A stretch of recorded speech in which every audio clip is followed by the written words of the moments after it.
Open ಇದೆ ಆ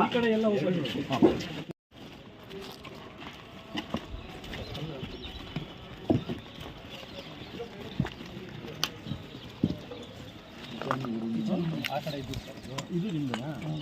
ಇಲ್ಲಿಂದ ಇಲ್ಲಿವರೆಗೂ ಈ ಕಡೆ ಎಲ್ಲ ಮಲಗಿದ್ದಿದ್ದು ಇಲ್ಲಿ ಇದೆ.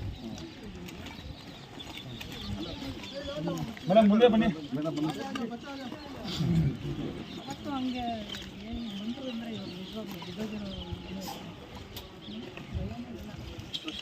ಸುಹೇಲ್ ಮಗುನಾ? ಸುಹೇಲ್ ಮಗಳು ಒಬ್ಬಳು 12 ವರ್ಷ, ಇನ್ನೊಬ್ಬನು 14 ವರ್ಷ, ಇನ್ನೊಬ್ಬನು 5 ವರ್ಷ ಬಂದಿದೆ. ರೈತರು ಕೂಡ ಐಶ್ವರ್ಯ ಇದ್ದಾರೆ.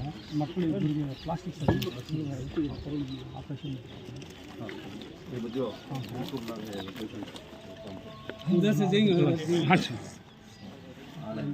ಅವ್ರು ನಮ್ಮ ದೊಡ್ಡ ಮಾರ ಮನೆ ಆ ಕಡೆ ಇದ್ದಿರೋದು, ಅದು ಕೂಡ ಇಲ್ಲಿಂದ ಹೊಡೆದಿರೋದು. ಆ ಕಡೆ ಗೋಡೆ ಎಲ್ಲ ಆ ಕಡೆ ಕೂಡ ಬಿದ್ದೋದು. ರಾತ್ರಿ ಸಿಲಿಂಡರ್ ಆನ್ ಮಾಡಿ ನಂಗೆ ಬಿಟ್ಬಿಟ್ಟಿದ್ದೀರಿ, ಲೀಕ್ ಆಗಿದೆ. ಅದು ಸಿಲಿಂಡರ್ ಆಫ್ ಮಾಡಿದ್ದೀವಿ, ಕೆಳಗಡೆ ಎಲ್ಲ ಐಸ್ ಗಡ್ಡೆ ಬಂದುಬಿಟ್ಟಿದೆ. ಸಿಲಿಂಡರ್ ಫ್ಲೋ ಆಗುತ್ತಲ್ಲ, ಫ್ಲೋ ಆದರೆ ಐಸ್ ಆಗೋದು.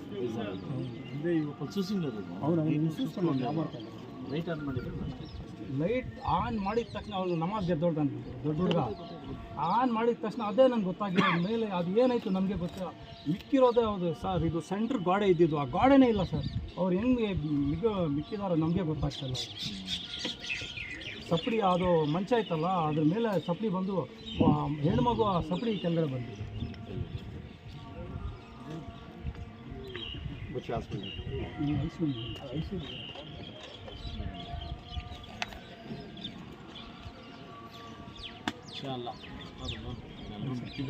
ಇಷ್ಟು ಬಿದ್ದು ಎಲ್ಲ ಉಳಿದಿದ್ದಾರೆ ಅಂತಂದ್ರೆ ಸರ್, ಕೆಳಗಡೆ ಗೋಡೆ ಎಲ್ಲ ಒಡೆದೋಗಿದೆ, ಮೇಲೆ ಗೋಡೆಗಡೆ.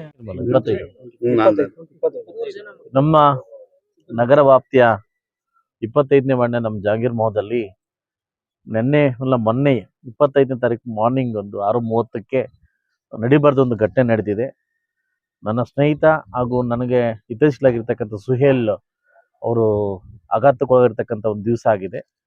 ಅವತ್ತು ಮಾರ್ನಿಂಗ್ ನಮಾಜ್ಗೆ ಹೋಗ್ಬೇಕಂತ ಬೆಳಗ್ಗೆ ಎದ್ದಾಗ ಸ್ವಿಚ್ ಆಗ್ತಾಗ ಏನು ಸಿಲಿಂಡರ್ ಬ್ಲಾಸ್ಟ್ ಆಗಿ ಇಡೀ ಮನೆನೇ ಒಂದು ಆಘಾತಕ್ಕೊಳಗಾಗಿ ಒಂದು ಇನ್ಶಾಲ್ಲ ದೇವ್ರ ದಯ ಏನು ಅಲ್ಲಿ ಒಬ್ಬ ಮಗು ಮಾತ್ರ ನಾವು ಕಳ್ಕೊಂಡಿದ್ದೀವಿ. 5 ಜನ 6 ಜನ ಗಾಯಾಳಾಗಿದೆ. ಅವ್ರ ಆಸ್ಪತ್ರೆ ಚಿಕಿತ್ಸೆ ನಡೀತಾ ಇದೆ.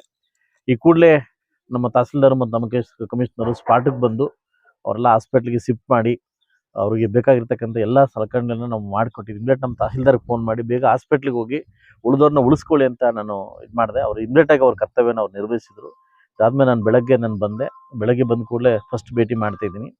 ಸೊ ನನ್ನ ಕಡೆಯಿಂದ ಆರ್ಥಿಕ ಸಹಾಯವನ್ನು ಏನು ಹಾಸ್ಪಿಟ್ಲಿಗೆ ಆಗುತ್ತೋ ಆ ಆರ್ಥಿಕ ಸಹಾಯವನ್ನು ನಾನು ಖಂಡಿತವಾಗಿ ನಾನು ಮಾಡ್ತಾಯಿದ್ದೀನಿ. ಇದಾದಮೇಲೆ ಈ ಮನೆ ಕ್ಲೀನ್ ಆಗಿದ ತಕ್ಷಣ ಅಂದರೆ ಇದು ಆಗಿದ ತಕ್ಷಣ ಸ್ಲಮ್ ಬೋರ್ಡಿಂದ ಇಲ್ಲಿ ಇಮ್ಮಿಡಿಯೇಟಾಗಿ ಮನೆ ಕಟ್ಕೊಡ್ಲಿಕ್ಕೆ ಅದೇನು ಸಂಪೂರ್ಣ ವೆಚ್ಚವನ್ನು ನಾನೇ ಇದು ಮಾಡಿ ಮನೆ ಕಟ್ಕೊಡ್ತೀನಿ. ಇವ್ರು ಆದಷ್ಟು ಬೇಗ ಇದು ಕ್ಲೀನ್ ಮಾಡಿಕೊಟ್ರೆ ಇವತ್ತು ಬೇಗ ಕ್ಲೀನ್ ಮಾಡ್ರೆ ನಾಳೆನೇ ಮನೆ ಕಟ್ಕೊಡ್ತೀನಿ. ಅದಾದ ಕೂಡಲೇ ನಾನು ನಮ್ಮ ಪರಿಹಾರ ನಿಧಿಯ CM ಫಂಡ್ಗೆ ನಾನು ಲೆಟ್ರ್ ಬರೆದಿದ್ದೀನಿ. ನಾನೇ ಸೋಮವಾರ ಹೋಗಿ CMನ ಮೀಟ್ ಮಾಡಿ ಎಷ್ಟಾಗುತ್ತೋ ಅಷ್ಟು ಹೇಳಲಿಕ್ಕೆ ಬರೋದಿಲ್ಲ, ಎಷ್ಟಾಗುತ್ತೋ ಅಷ್ಟು CM ಫಂಡ್ನ ಆ ಮಗುಗೋಸ್ಕರ ನಾವೇನು ಮಾಡೋಕ್ಕಾಗಲ್ಲ. ಯಾಕಂದರೆ ನಮ್ಮನ್ನು ಬಿಟ್ಟು ಹೋಗಿದೆ ಮಗು.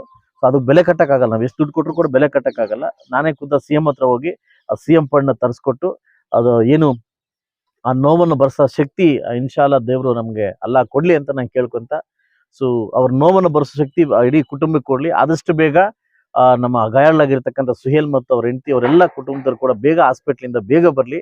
ನಾನು ಕೂಡ ಹಾಸ್ಪಿಟ್ಲ್ ಹತ್ರ ಮಾತಾಡಿದ್ದೀನಿ, ಪ್ರತಿ ದಿವಸ ಮಾತಾಡ್ತಾ ಇದ್ದೀನಿ. ಸ್ವಲ್ಪ ಫಂಡ್ ಕಡಿಮೆ ಇದೆ, ನಾನು ಕಳಿಸ್ಕೊಡ್ತಾ ಇದ್ದೀನಿ ಈಗ. ಸೊ ಒಂದೇ ನಾನು ಹೇಳೋದು, ನಮ್ಮದಲ್ಲಿ ಯಾವುದು ಜೇತೆ ಭಾವ ಪಕ್ಷ ಇವೆಲ್ಲ ನಮ್ಮ ಹತ್ರ ಯಾವುದೂ ಇಲ್ಲ. ಮನುಷ್ಯತ್ವಕ್ಕೆ ಒಂದೇ ನಮ್ಮ ಹತ್ರ ಬೆಲೆ ಇರೋದು. ಸೊ ಅದಕ್ಕೋಸ್ಕರ ಇಡೀ ನಮ್ಮ ತಾಲೂಕು ಆಡಳಿತ ಬೇಗ ಬಂದು ಇದನ್ನು ನಾವು ಸರಿಪಡಿಸಿದ್ವಿ. ನಾನು ಸ್ವಲ್ಪ ಬರೋದು ಲೇಟ್, ನೆನ್ನೆ ಬರಬೇಕಾಯ್ತು, ಇವತ್ತು ಬಂದಿದ್ದೀನಿ. ನಾನು ಸುಹೇಲ್ ಮತ್ತು ನಮ್ಮ ಮುಜ್ಜು ಇಡೀ ಫ್ಯಾಮಿಲಿ ಒಂದೇ ಹೇಳೋದು, ನಿಮ್ಮ ಜೊತೆ ಯಾವತ್ತೂ ನಾನು ಇರ್ತೀನಿ, ಆಯ್ತಲ್ವಾ? ಖಂಡಿತವಾಗಿ ನಾನು ಇದು ಮುಂದೆ ಇದ್ರೂ ಕೂಡ ಇರ್ತೀನಿ, ಹಿಂದೆ ಕೂಡ ನಾನು ಯಾವತ್ತೂ ಕೂಡ ನಿಮ್ಮ ಜೊತೆ ಇದೀನಿ ಅಂತ ಹೇಳ್ತಾ, ಆ ದೇವರು ಬರ್ಸೋಂಥ ಶಕ್ತಿ ದೇವ್ರು ನಮ್ಗೆ ಅಲ್ಲ ನಿಮ್ಗೆ ಕೊಡ್ಲಿ ಅಂತ ಕೇಳ್ಕೊಂತ, ಮುಂದೆ ಈ ತರ ಅಹಿತಕರ ಘಟನೆ ಆಡ್ದಂಗೆ ಎಲ್ಲ ನಾಗರಿಕ ಬಂದ್ರು ಕೂಡ ಒಂದೇ ಕೇಳೋದು, ಮಲಗಕ್ಕಿಂತ ಮುಂಚೆ ಒಂದ್ಸಲ ಸಿಲಿಂಡರ್ನ ಚೆಕ್ ಮಾಡ್ಕೊಂಡು ಮಲ್ಕೊಳ್ಳಿ ಅಂತ ನಾನು ಹೇಳ್ತೀನಿ. ಯಾಕಂದ್ರೆ ಆ ಸಿಲಿಂಡರ್ ಗ್ಯಾಸ್ ಲೀಕ್ ಆಗ್ತಾ ಐಸಿದಾಗಿ ಅದನ್ನ ಬ್ಲಾಸ್ಟ್ ಎಲೆಕ್ಟ್ರಿಕಲ್ ಬ್ಲಾಸ್ಟ್ ಆಗ್ತಾನೆ ಈ ಮನೆಗೆ ಮೇನ್ ಕಾರಣ ಅಂತ ಪೊಲೀಸ್ ಡಿಪಾರ್ಟ್ಮೆಂಟ್ ಕೊಟ್ಟಿದ್ದಾರೆ. ಅದರಿಂದ ನೆಗ್ಲಿಜೆನ್ಸ್ ಬೇಡ. ನನಗೆ ಗೊತ್ತಿದ್ದ ಪ್ರಕಾರ ಇದೊಂದೇ ಇರ್ತಕ್ಕಂಥ ಜೀವ, ಹೋದ್ಮೇಲೆ ಬರ್ತೀವೋ ಇಲ್ಲ ನಮ್ಗೆ ಗೊತ್ತಿಲ್ಲ. ಈ ಜೀವನ ಉಳಿಸ್ಕೊತಕ್ಕಂಥ ಶಕ್ತಿ ನಮ್ಮ ಕೈಲಿರಲಿ, ಆದಷ್ಟು ಬೇಗ ಇದನ್ನ ನೆಗ್ಲೆಕ್ಟ್ ಬೇಡ ಅಂತ ಕೇಳ್ಕೊಂತ ಈ ಕುಟುಂಬಕ್ಕೆ ಇಡೀ ನಮ್ಮ ತಾಲೂಕು ಆಡಳಿತ ಮತ್ತು ನಾನು ನಿಮ್ಮ ಜೊತೆ ಇರ್ತೀವಿ ಅಂತ ಹೇಳ್ತಾ ಖಂಡಿತವಾಗ್ಲೂ ನಿಮ್ಗೆ ಅದು ನೋವು ಬರ್ಸೋಂಥ ಶಕ್ತಿ ಕೊಡ್ಲಿ ಅಂತ ನಾನು ಕೇಳ್ಕೊಂತೀನಿ. ತಕ್ಷಣ ಎಲ್ಲ ಬಂದಿರ್ತೀವಿ.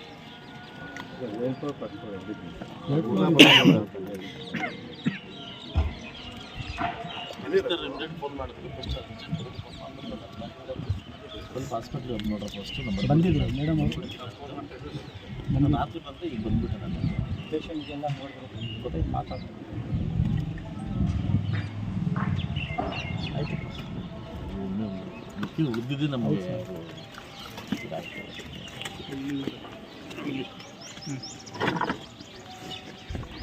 ಮೈಕ್ ಜೋಸಾಪ್ ಸುವೇಲ್ಗೆ ಏನಾಗಿದೆ? ಸುವೇಲ್ಗೆ ಮೇಲೆ ಇದ್ದಿದ್ದವನು ಕೆಳಗಡೆ ಸಪ್ಲಿ ಜೊತೆ ಅವನು ಬಿದ್ದೋಗಿದ್ದಾನೆ. ಈ ತಲೆಗೆ ಒಂದು ಚೂರು ಏಟು, ಇದು ಸ್ವಲ್ಪ ಫ್ರಾಕ್ಚರ್ ಆಗಿದೆ. ಚಿಕ್ಕ ಮಕ್ಕಳು ಅಂತ ಅವ್ನಿಗೆ ಹೆಂಡತಿಗೆ ಹೇಳಿದ, ನೀನು ಮಲ್ಕೋ ಹೋಗು, ನನ್ನ ಬಟ್ಟೆ ಎಲ್ಲ ಒಗಿದ, ಬಟ್ಟೆ ಆ ರೋಡ್ 2 ಗಂಟೆ ರಾತ್ರಿವರೆಗೂ ಬಟ್ಟೆ ಎಲ್ಲ ಒಗಿದಾನೆ ಅವನು. ಅಲ್ಲೇ ಬಿದ್ದು ಮಲ್ಕೊಂಡು ಬಿಟ್ಟಿದ್ದಾನೆ. ಆ ಸಪ್ಲಿ ಜೊತೆ ಅವನು ಬಿದ್ದೋಗಿ. ಇಂಥ ಹಳೆ ಮನೆಗೆಲ್ಲ ತುಂಬ ದಿವಸ ಇಡಬಾರ್ದು, ತುಂಬ ದಿವಸ ಇಡಬಾರ್ದು ಹಳೆ ಮನೆಗಳು. ಒಮ್ಮೆ ಹೋಗಿದ್ರು ಡೇಂಜರೇ.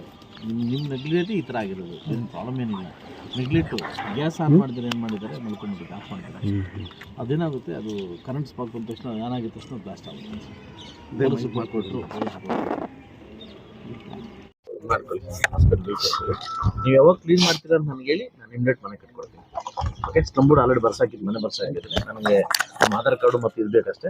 ನೀವು ಆಫೀಸರ್ನ ಮಾತಾಡಿದ್ವಿ, ಇಮಿಡಿಯೇಟಾಗಿ ನಮ್ಮ ಮನೆಗೆ ಸ್ಟಾರ್ಟ್ ಮಾಡ್ತೀವಿ. ಓಕೆ, ಬೇಗ ಒಂದು 3-4 ಮಂತ್ಸ್ ಮನೆ ಕಟ್ಕೊಡ್ತೀನಿ.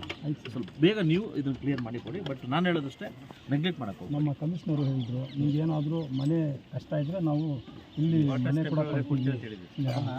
ಕ್ವಾರ್ಟರ್ ಶಿಫ್ಟ್ ಮಾಡೋಣ, ಇಮಿಡಿಯೇಟಾಗಿ ಕ್ವಾರ್ಟರ್ ಶಿಫ್ಟ್ ಮಾಡಿ ಮನೆ 6 ಮಂತ್ ಮನೆ ಕೊಟ್ಟರೆ ಆ 6 ಮಂತ್ ಅಲ್ಲೇ ಇದ್ದೀನಿ. ನಾನೀಗ ಆಶ್ರಯ ಕಮಿಟಿ ಮೀಟಿಂಗ್ ಕರೆದಿದ್ದೀನಿ. ಯಾಕಂದರೆ ಹೇಳಿಬಿಟ್ರು. ಇಲ್ಲ, ನಾನು ಫೋನ್ ಮಾಡಿ ಹೇಳಿದ್ರು, ಅದಕ್ಕೆ ಹೇಳಿದ್ದೀನಿ ಬೇಗ ಓಡು ಅಂತ. ನಾನು ಇಲ್ಲಿ ನಮ್ಮ ಪಾಂಡಿಚೇರಿಲಿದ್ದೆ, ಕರ್ಕೊಂಡು ಬಂದೆ. ಆದಷ್ಟು ಬೇಗ ಮಾಡ್ತೀನಿ.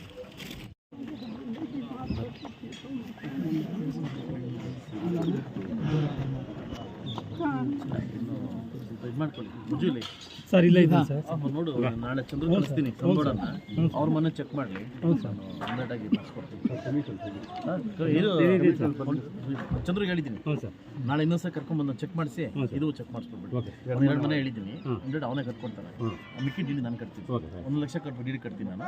ಅವ್ರು ಇಮಿಡಿಯೇಟಾಗಿ ಅದನ್ನ ರೆಡಿ ಮಾಡ್ಬೇಕು. ಅದು ಜವಾಬ್ದಾರಿ 3 ತಿಂಗಳು 4 ತಿಂಗಳು ಮನೆ ಆಗ್ಬೇಕು. ನಾನು ನಿಮ್ಮ ಮನೆಗೆ ಬರ್ತೀನಿ. ಸಿಟಿ ಒಂದು ರೋಡ್ ಎಲ್ಲ ಆಗ್ತಾ ಇದೆ. ನೀವು ಟ್ಯಾಂಕಿ ఇది సువేల్ ఆయంది సువేల్ జాపకి పై ఆయంది ఇప్పుడు ఆడే వచ్చింది కదా ఆయంది